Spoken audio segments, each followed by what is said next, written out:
The first packs we're going to open to explore this history of Magic the Gathering is Zendikar Rising. This is when I am reaching a little before when I started learning how to play to develop some lore and shape kind of Magic the Gathering as I know it today. Zendikar Rising is a storyline of a post-Eldrazi world. Eldrazi is like a race within Magic the Gathering, where survivors attempt to rebuild amidst the ruins, leading to a deep ideological conflict between the planeswalkers Nahari and Nissa over the fate of the plane. I've never heard those names before Magic the Gathering. I have no idea if they're related to other lores, but let's see what story these packs tell us. We have two different packs. These are both going to be draft packs. These are the ones that are designed to be at a table of about 8 players. We pass, every player opens a pack, takes one card out, passes it to the next player, and then the process continues until each player has, in this case, 15 cards. So each player would have 15 cards. If you're playing with 8 players doing this, you basically get 1 card from each pack. Except for the first couple of packs, you get you end up with 2 cards per pack. Except for the first couple, you get an extra card. That's what I was thinking with that. 1 additional, but there's always, depends on, did they include lands in the set, and how does that work in the draft? I've heard some slightly different rules, but typically it's all about the same. So that's what the draft pack looks like. All right, and we had Magic the Gathering Arena would have code cards. If this is a code card, I use them, so unfortunately I'm not one to offer them for free on the stream, so I'm going to go ahead and keep that to the side. This is actually not a code card, but if you wanted to join me on Magic the Gathering and play, NASCAR014 is my handle there. That's just literally just like a garbage card to pad the pack basically. And then here we have a land. This typically has nothing to do with what's in the pack. It does not mean that we're going to have more or less red cards in here, but it is kind of cool to see. This is a basic land. Our basic lands have pretty much no value. It is still considered part of the game, so yes, it is one of the 15 cards, but not something that matters.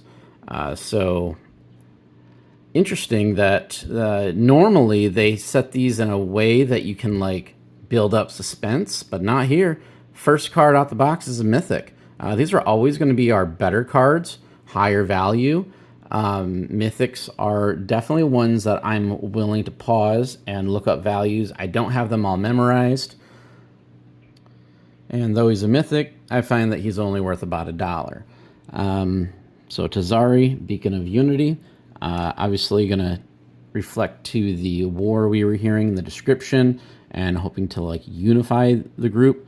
There's a whole bunch of information around how the card plays, and we can talk about this if you guys are interested. I was just going to leave it here. You can pause and read the descriptions if you'd like, but I'm more interested in the storyline. So we start out this pack with Tazari, Beacon of Unity. So there's no flavor text here letting us know like what this really means in the larger storyline, but clearly an individual looking to help make sense of this chaotic plane that they're on right now. This one does have some flavor text for us. This is Amora Wizard. You see a waterfall, I see a way up. This looks like a very interesting blue creature that, being a merfolk, definitely has a little bit of the swimming component. This also is going to be a double-sided card, so it has the main feature on the front that when you cast an instant sorcery or wizard spell, this creature gains flying until the end of turn. But I could also play it as the backside, which is just a land. All right, not a basic land, but it is a land. So he's intrigued by a waterfall in the area, being merfolk. That makes sense. This one says the source of Umara's river sits high above Orion Reef, ever weeping on the jungle below. So this is where, makes sense, he saw a waterfall. the water falls to an elevated island that's just magically suspended in the universe. Kind of fun. All right. He's a wizard, merfolk, neat creature. All right, so we got someone on Unity, someone looking to, jump up waterfall, a little more short-sighted.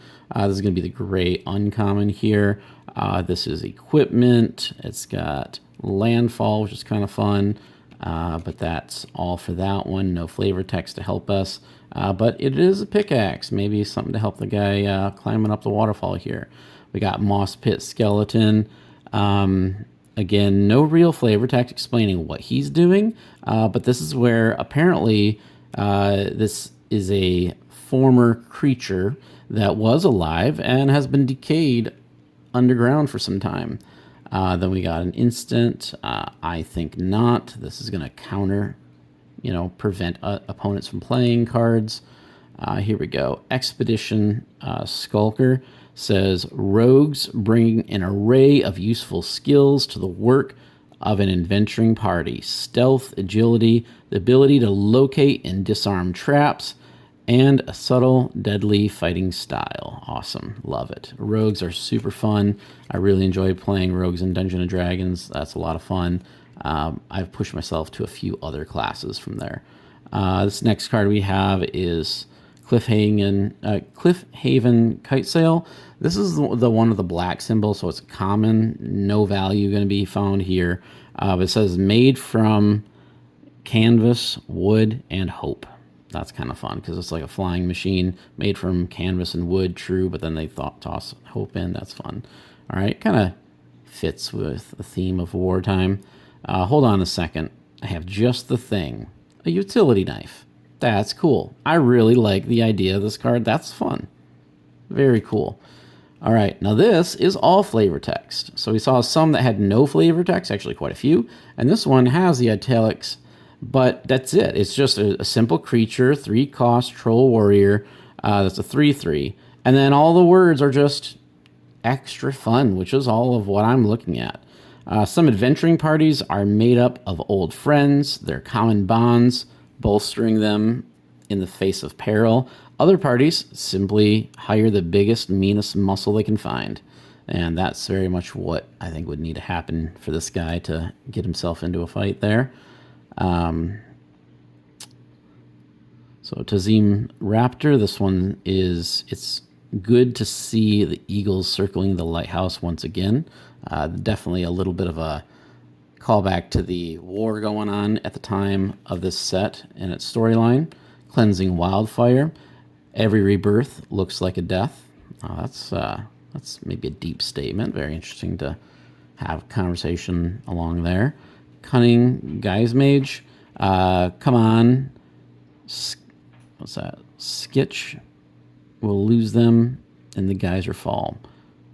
Skitch. That must be a character in this realm. I'm expecting Skitch is going to be the name of maybe his lizard here, but we don't have the individual's name who's speaking to him. So kind of fun. Skitch. That is a fun name for a pet.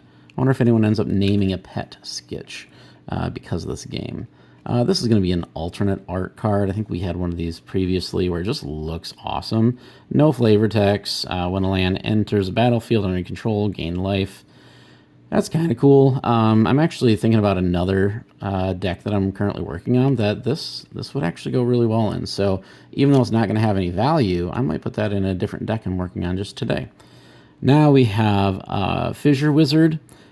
He might call up a burst of lava or a raging hellion from Econom's volcanic depths, or he might just fall in. See, these cards are funny. They are entertaining. They're fun to read through and see what's all going on. So we got a guy started out in the woods, and we ended up in a volcano. Fun storyline. All right, let's see what's happening on this next pack. Second Zendikar Rising. So far, in terms of did I get my value worth, if these packs are $5 each, that first pack, I would say not really. If we add all those cards together, I'm probably making about $2 on that pack. And that's hoping we get a decent price for the first card we saw there. I'm going to try something different on this one. each set has a different order that they did cards on. I'm going to actually reveal this one starting from the back, knowing that Mythic may be right up front, so I'm going to save that to the end. Any double-sided cards will get the spoiler right away, but Bubble Snare. Nothing super informational. This is all just explanation on how the cards works. I like the storylines. I want to see what's happening here. This is fun-looking blue creature. Does he have a name? I'd love to know the name. How about... Oh, this guy was referred to here. Remember we said he might call upon a burst of lava or raging hellhound from the Econom's volcanic depths. Well, that's Econom's hellhound. This is the guy he's talking about. Hellhound packs roam the spike fields, basking in the harsh sunlight and lighting the night with their flames. That's wild imagery to think of. This essentially wolf-looking creature made of fire, meaning it will literally illuminate in the distance as you see this thing approaching. That'd be wild to see get into the jungle. That's the fun of reading these cards. That is just really, really cool. Makandi Ox. What's this? May blood flies empty your veins and turn you into dried leather sack cow. Okay. That's descriptive information about a ox that feels violent, though I don't quite know if I can explain why. All right. Next, we have Tajuru's Snarecaster. Again, these are all common, so I'm not super worried about reading through them. But this one has a lot of storyline on it. Again, we got a green card, so it's going to be more jungle-ish. Elves of the Tajorian nations spend their lives in the ancient jade trees' expansive canopy, some living and dying without ever touching the ground. That's a cool idea. Some of these elves literally spend their entire lives never touching soil. That's pretty cool. All right. Farsight Adept. I've walked every one of the teetering peaks and never set a foot wrong. I can get you to safety. Again, a white card looking for this whole peace unity idea. That's kind of neat. I like that theme. It feels like it fits well with what we've read so far in the cards. We're getting the idea of like this big war, and we're kind of just recovering from war. Now we're back to green. This expedition doesn't succeed unless we all succeed. Oh, that's cool. I like that. That's a good little fun, like Dungeon and Dragon kind of party group thing. All right. Now we have Seagate Bannert. The Seagate, what's that? Expeditionary House was founded after the discovery of the Skyclave over Tazim. Now its banners fly over every corner of Zendikar. Ooh. The Seagate Expeditionary House. Clearly a very powerful faction within Zendikar. Very cool. All right. Shell Shield. This one is all just explaining what's happening with the card. It's an instant. It has a lot of things you can do. Wonderful. Subtle Strike. Silence is an underrated haunting strategy. Yes, very much. Cool. Nice card. I like that. Simple and effective. We saw the same card previously, so I'm going to go ahead and skip. Same flavor text, made from canvas, wood, and hope. It's fun when I do see the same card of different packs and the flavor text is different. It's happened a couple of times, not often. But Cinderclasm, every inferno begins with a spark. Yep, you could put that on a throw pillow, as I saw in a commercial recently. Notice our colors switching to gray, so these are the uncommons. These are the ones that are going to have a little bit more value here, but not anything notable. This is going to be all explained in the card, Journey into Oblivion. All right, cool. So people going out on a journey. Actually, this would complement another deck that I have that focuses on the party mechanic. Your party consists of a cleric, rogue, warrior and wizard. There's one in Dungeon and Dragons has a Magic the Gathering set that was a precon focused on party mechanics, and that card could go well in that deck likely. So this is a land on the back. If you wander into Colony Gardens without knowing the signs of a, what's that, Scythe Cat territory, you're not going to live long enough to learn. That's actually signed Raph Silgurter, Goblin Shortcutter. This is very interesting. I'm super intrigued as to the art on this card. Ooh, that fits. Nice. It's the guy getting attacked for being in the territory he's not supposed to be in. The difference between life and death in Aura Ondor is about 3 seconds of startled screaming. That's funny. It's the same guy down here. The same we saw on the back. So this is clearly, you can play this as an instant being like the cat ambushing the trespasser, or you can play it as a land. And kind of has more of the warning about what would happen if you're a trespasser.